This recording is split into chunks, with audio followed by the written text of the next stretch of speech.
আজকে এই গাছটা, এই হাঁসটা এমনই, এটার নাম হলো পুস্তডেরি আফিমের খোসা। দেখেন, আফিমের খোসা। এই খোসা থেকে বর্তমানে আমরা আফিমের বিকল্প হিসাবে এটা কাঠ সংগ্রহ করে ওষুধ তৈরি করি।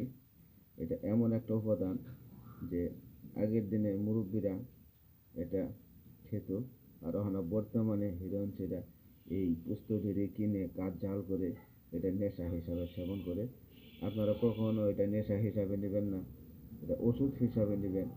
আপনারা এটা পুস্তডেরি নেবেন, এটা নির্দিষ্ট পানি আছে, পরিমাণ পানি দিবেন, দিয়ে এটা জাল করবেন।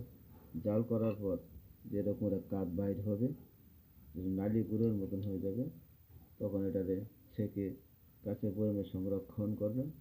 যে বন্ধু সেক্স করতে পারেন না, সহবাসের স্থায়িত্ব কম এবং শরীরটাও দুর্বল, ঘুম হয় না, মানসিক অশান্তি, মানসিকভাবে ভারসাম্যহীন, সংসারে অমিল, এদের জন্য খুব সুন্দর কাজ করবে। তবে বিশেষ করে যাদের সহবাসের লাস্টিং কম, তাদের জন্য সুন্দর কাজ করবে। এটা এক চামচ, এই 1 চামচ বা 2 চামচ এই কাঠ নেবেন, 1 গ্লাস বা 1 কাপ দুধ নেবেন, কুসুম গরম দুধ, তার সাথে 2 চামচ চিনি নেবেন, নিয়ে একত্র করে গুলে সন্ধ্যার দিকে খালি পেটে খাবেন।